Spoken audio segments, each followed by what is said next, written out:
There are moments in life, rare, sobering, often inconvenient, where something flickers in your awareness and you realize you've been living on autopilot. You wake up, you go to work, you fulfill obligations, you chase distractions, you make small talk, you pass time. And somewhere beneath it all, there's a quiet unease, a haunting suspicion that you're not truly experiencing your life. You're managing it, you're surviving it, but you're not living it. And so the question arises, why? What's missing? What if the problem isn't your job or your relationship or your bank account? What if the thing you're missing is meaning? Now, listen carefully, because understanding this will change how you experience everything. You see, meaning is not the same as happiness. Happiness is fleeting. It depends on circumstances. It comes and goes like the weather. But meaning, that's different. That's enduring. That's soul deep. And the brutal truth is this: if you don't anchor your life in meaning, you will suffer needlessly. Not because life is hard, though it is, but because you'll be lost in it, tossed around by its chaos, paralyzed by its uncertainty, numbed by its repetition. So how do you find meaning? You choose responsibility. Yes, responsibility. That's the cornerstone. That's the foundational idea most people ignore because it's not glamorous, it's not easy, and it doesn't offer instant gratification. But it is transformational. When you take responsibility, true, voluntary responsibility, for your actions, your thoughts, your character, your relationships, your potential, then, and only then, does life begin to make sense. Because now, you're not just reacting to life. You're shaping it. You're not just floating downstream, hoping to avoid the rocks. You're learning to row. Most people think freedom is doing whatever you want, whenever you want. But that kind of freedom is superficial. It leads to indulgence, not fulfillment. The real freedom, the kind that gives your life depth, comes from discipline, from order, from voluntarily carrying the heaviest load you can bear and refusing to be crushed by it. That's when you become formidable. That's when your experience of life begins to shift. Problems stop being threats and start becoming challenges. Pain stops being meaningless and starts becoming purposeful. Chaos doesn't disappear. But now you're strong enough to walk through it without disintegrating. And here's the kicker. When you orient yourself toward what's meaningful rather than what's convenient, life becomes more vivid. The colors return. The relationships deepen. The moments stretch out because you're finally present. You're no longer trying to escape your life. You're inhabiting it. You're choosing it. That's what changes everything. You realize you're not the victim of your circumstances. You're the architect of your responses. You're not waiting for someone to rescue you. You're becoming someone worth saving. You're not hoping for an easier path. You're developing the strength to walk the one you're on. And that changes how you experience every moment. So stop asking, what will make me happy today? Ask instead, what would make this moment meaningful? Maybe it's having a difficult conversation you've been avoiding. Maybe it's apologizing. Maybe it's forgiving. Maybe it's studying. Maybe it's resisting temptation. Maybe it's facing your own fear with honesty. Whatever it is, when you step toward meaning, you expand. You become someone you respect. You become someone others can depend on. And ironically, you start to feel not just fleeting happiness, but a deep, sustaining joy. The kind that can't be bought or manufactured. The kind that comes from knowing that you are walking the right path, even when it's hard, especially when it's hard. So understand this, truly understand it, and your entire experience of life will begin to shift. Life is suffering, yes, but suffering itself can be transcended, and it is responsibility, not avoidance, that leads the way out. Meaning is not something you stumble upon. It's something you choose, every day, every moment, with every decision. And once you choose it, once you build your life around it, you'll look back and realize you didn't just survive your life, you lived it. Keynote 1, meaning is the antidote to chaos. There's a silent war raging inside every individual, a conflict between the chaos of existence and the order required to live well. Most people don't realize it.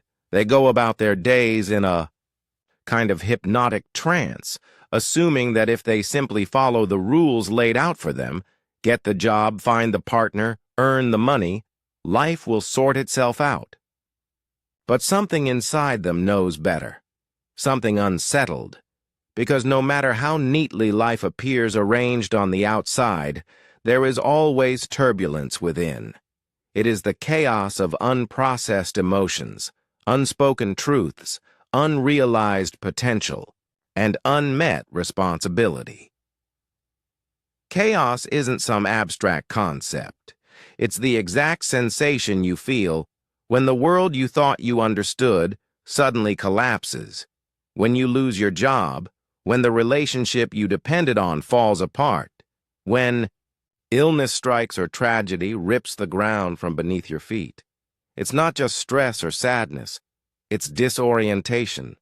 It's when the map no longer reflects the territory and you have no compass to navigate forward. And yet, within that chaos lies the seed of transformation. That's the paradox. If you run from chaos, if you deny it, distract yourself from it, pretend it isn't there, it grows in the shadows. It metastasizes like a spiritual cancer. But if you face it, head on, voluntarily, with your eyes open, then you begin the process of transformation.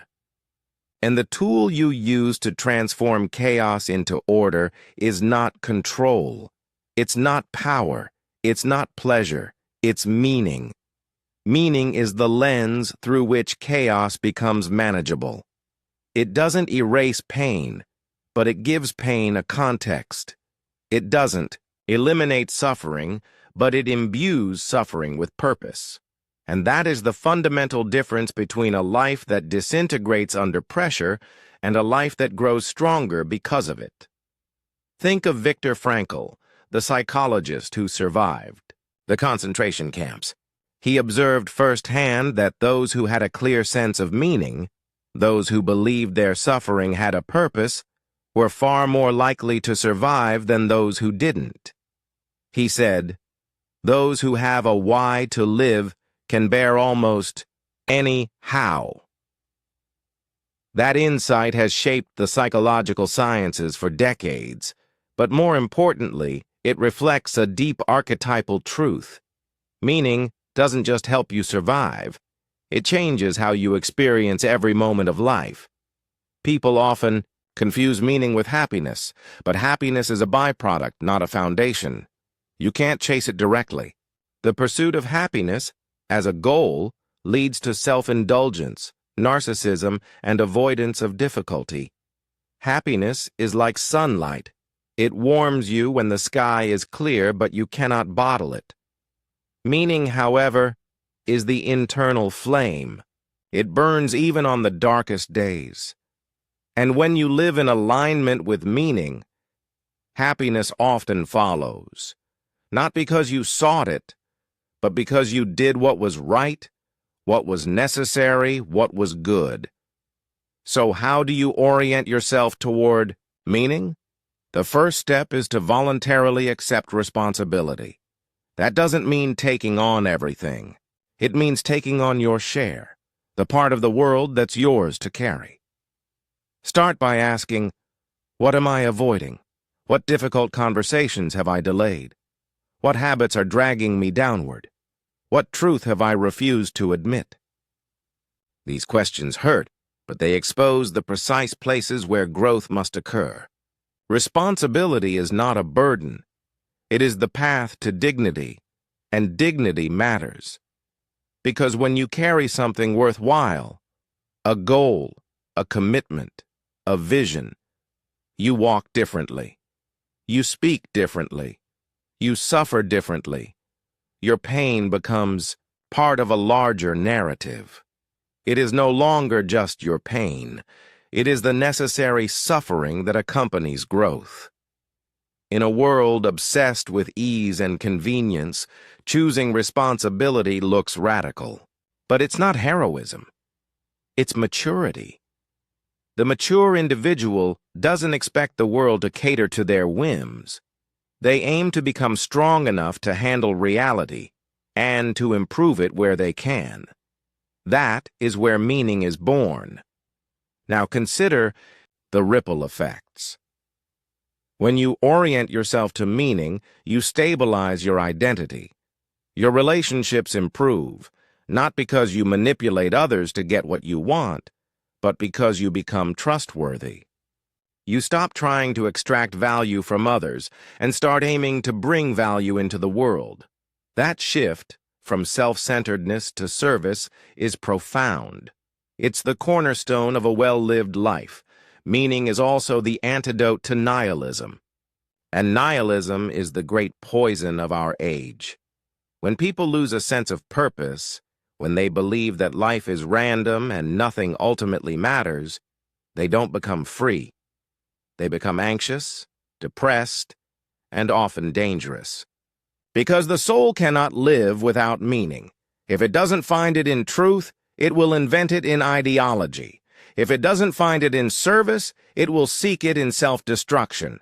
The vacuum left by meaninglessness will be filled, and often with something far darker. This is why meaning must be pursued consciously, deliberately, with effort and attention. It doesn't arrive by accident. It is not handed to you. It must be earned. And you earn it by facing what you most fear, by integrating your shadow, by saying to yourself, I will not turn away. I will carry what must be carried. I will tell the truth. I will do what is right. And slowly, something miraculous happens. You find yourself capable of things you never imagined. You become more integrated, more alive, more attuned to the depth of every moment, even the ordinary. A conversation, a meal, a quiet morning becomes luminous, meaningful, because you are present, because you are in alignment.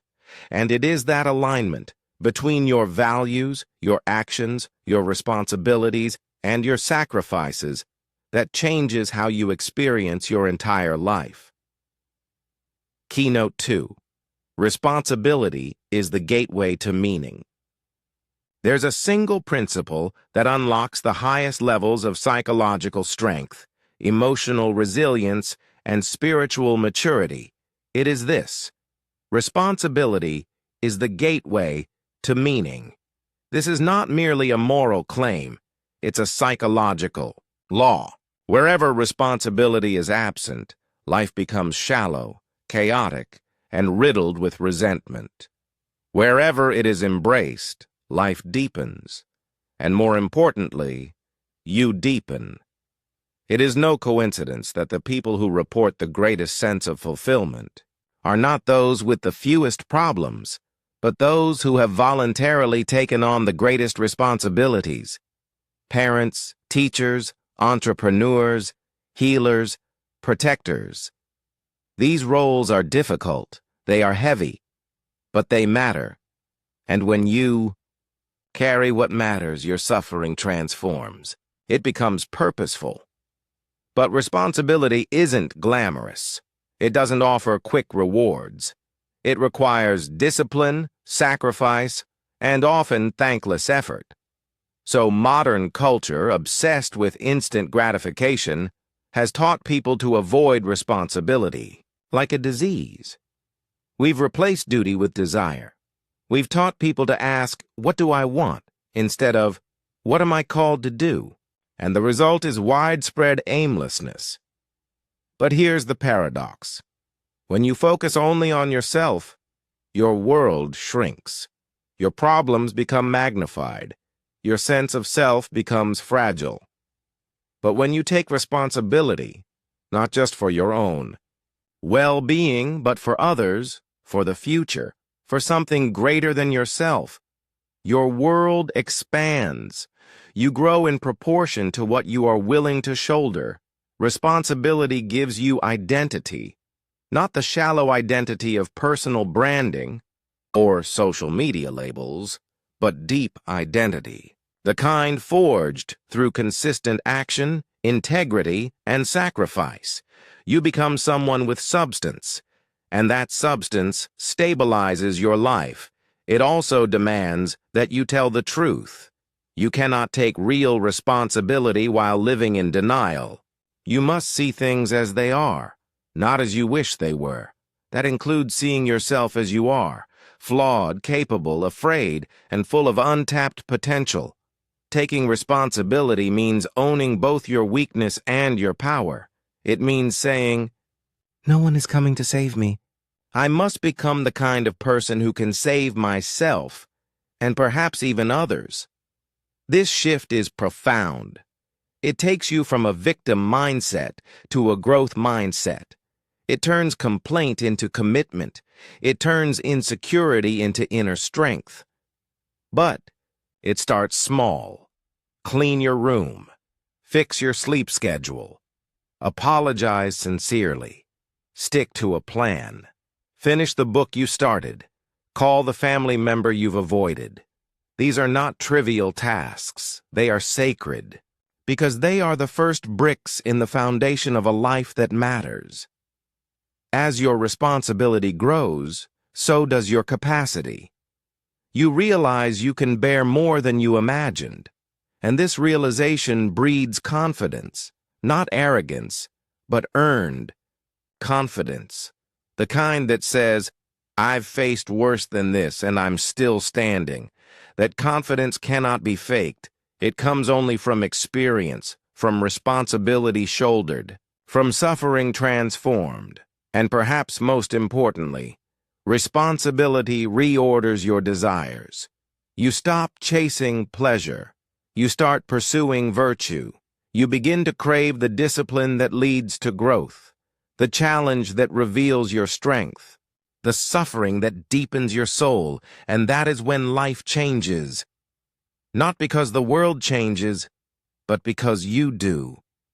Keynote 3. Your perception creates your experience. There's a fundamental misunderstanding that permeates modern thinking. The idea that reality is something out there, separate from us, indifferent and fixed, and that we simply observe it. This seems intuitive. After all, you open your eyes and there the world is. The trees, the traffic, the weather, the people around you. But this is only part of the truth. The deeper, more transformative truth is this.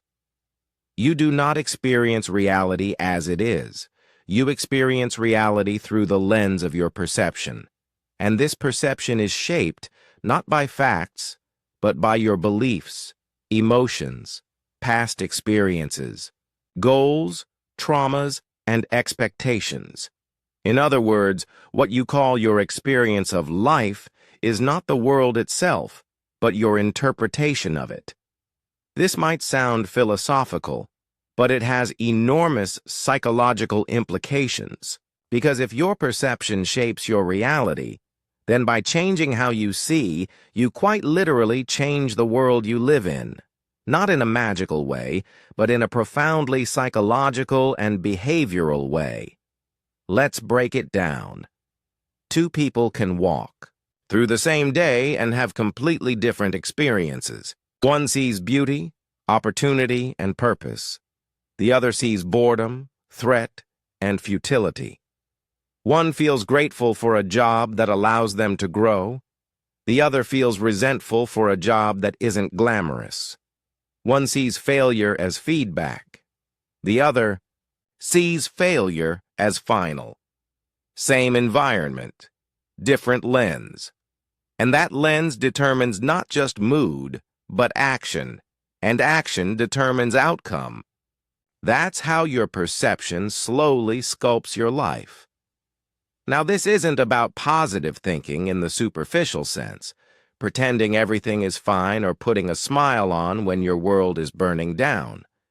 It's about developing the discipline to consciously direct your perception toward what empowers you rather than what paralyzes you.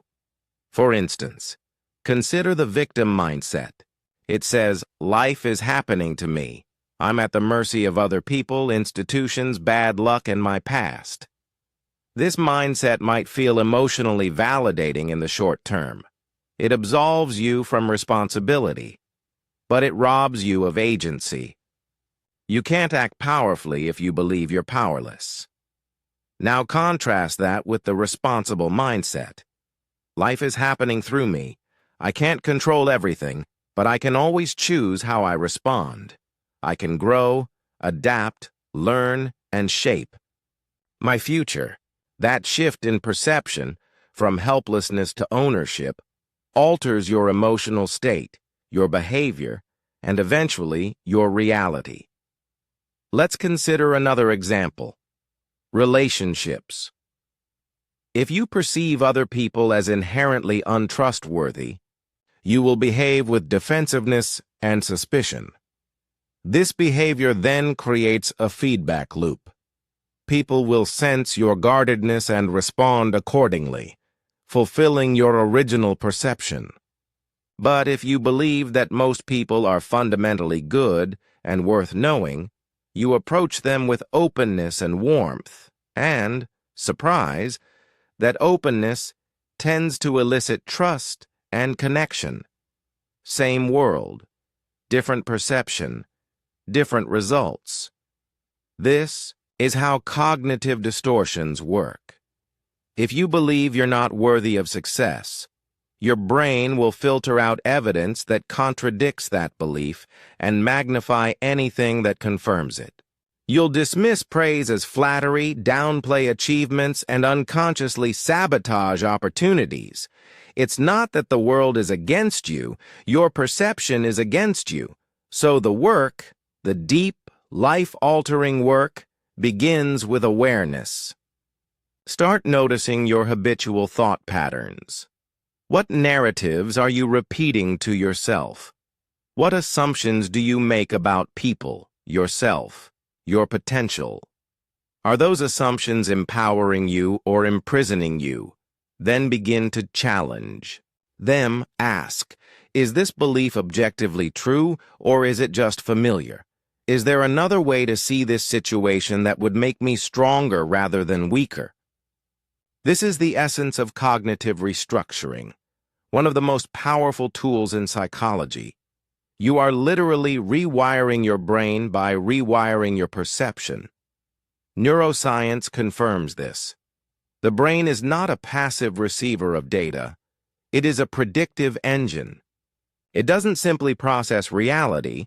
It anticipates it, interprets it, and fills in the gaps based on your past experiences and current mindset. This means your thoughts are not just reflections of reality. They are creators of your subjective experience. That's why trauma has such a lasting impact. It imprints your nervous system with a lens of fear, hypervigilance, or shame. But healing is possible, because the brain is plastic. It can be rewired. Your nervous system can learn to perceive safety again. Your mind can learn to interpret challenge not as a threat, but as a path to growth. And on the flip side, that's why gratitude is so powerful. When you train your perception to notice what's good, what's working, what's meaningful, you literally shift your brain's attention toward abundance and possibility. And that changes how you act. You become more open, more generous, more resilient, and the world responds accordingly. This is not about delusion, it's about discipline.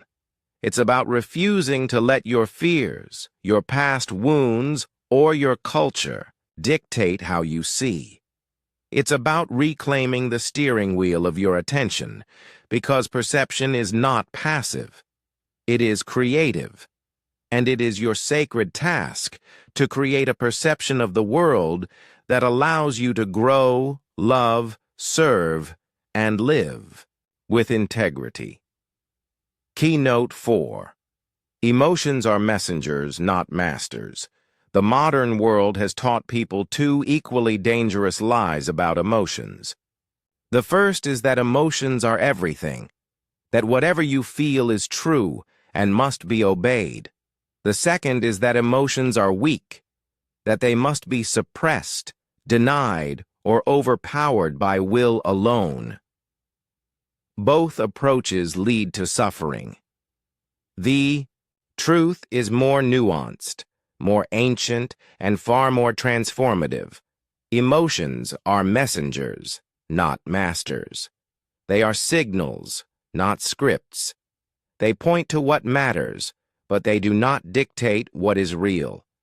And when you learn to understand and interpret them, rather than suppress or worship them, you gain access to extraordinary psychological power. Start with the basics. Emotions are not your enemies. They are not irrational interruptions in your otherwise logical mind. They are evolutionarily ancient systems designed to help you survive, connect, protect yourself, and pursue what's valuable. Fear tells you something might be dangerous. Anger tells you a boundary may have been crossed. Sadness signals loss. Joy signals alignment with purpose. Guilt suggests you may have violated your own moral code. But, and here's the critical insight, emotions are only messengers. They carry information. But like any messenger, they can be misinformed, exaggerated, or outdated. That's why you must listen to your emotions, but not blindly obey them. You must feel them fully, but then process them intelligently. Let's say you feel anxious before a social gathering. The emotion is real. Your heart races, your mind spins, your palms sweat. But what is the message? Is there real danger? Or is it a projection of past rejection? Is the anxiety warning you about present risk? Or is it just the echo of childhood insecurity? You won't know unless you examine it. And once you do, you can decide how to act, not based on fear, but on values. This is the heart of emotional maturity, to feel everything, but to be ruled by nothing. You stop asking, "What do I feel like doing?" and start asking, "What is the right thing to do, even though I feel this way?" That's strength. That's self-possession. That's freedom. Suppressing emotions, on the other hand, creates fragmentation. It divides the psyche. It splits your conscious self from your unconscious drives. It buries wounds that fester and erupt in compulsions, addictions, and breakdowns. What you suppress will control you from the shadows. So the goal is not repression. It is integration. You bring your emotions into awareness. You journal them. You name them. You trace them to their roots. You speak them in safe spaces. You ask, what is this emotion trying to show me about what I value, what I fear, what I need to grow through? And then, you act in alignment with principle, not mood. This is especially critical in relationships. Emotional reactivity destroys connection. If you don't understand your own emotional world, you will project it onto others. You will blame, manipulate, or withdraw. But if you've taken the time to learn your triggers, your needs, and your patterns, you can communicate clearly and compassionately. You can respond, not react. And beyond relationships, your emotional literacy shapes your entire experience of life. If you believe that discomfort means something is wrong, you'll avoid challenge, responsibility, and transformation. But if you understand that discomfort is often the price of growth, you'll lean into it with courage. Even so-called negative emotions have wisdom. Anger, for example, is not always destructive. It can be clarifying.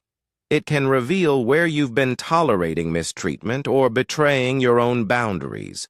When you channel it consciously, it becomes assertiveness, not aggression. Grief, too, has a sacred role.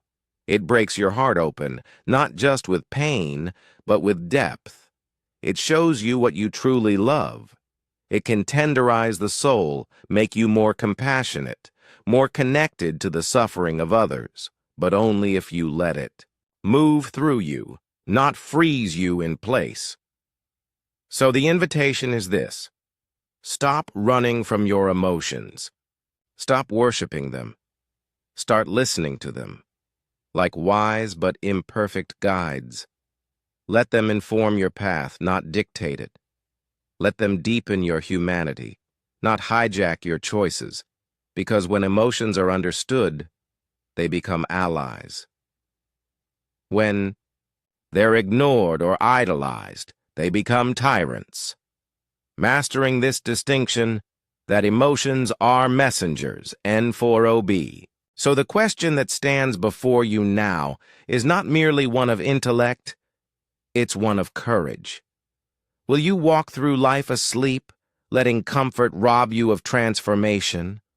Or will you step forward, with eyes open and spine straight, into the parts of existence that demand something from you? Something higher, something more aligned, something true? Because here's the truth. The quality of your life will not be measured by how little you suffered or how much ease you accumulated. It will be measured by how deeply you lived, how much responsibility you bore with grace, and how honestly you faced the chaos in and around you. Meaning is not waiting for you in a distant future or some perfect circumstance. It's embedded right here, in your challenges, in your relationships, in your choices, in the part of you that knows what you're capable of, even if you've forgotten it. And once you understand that, truly understand it, you will never experience your life the same way again. Because then you stop asking, what can life give me? And start asking, what can I become? And that changes everything. OB.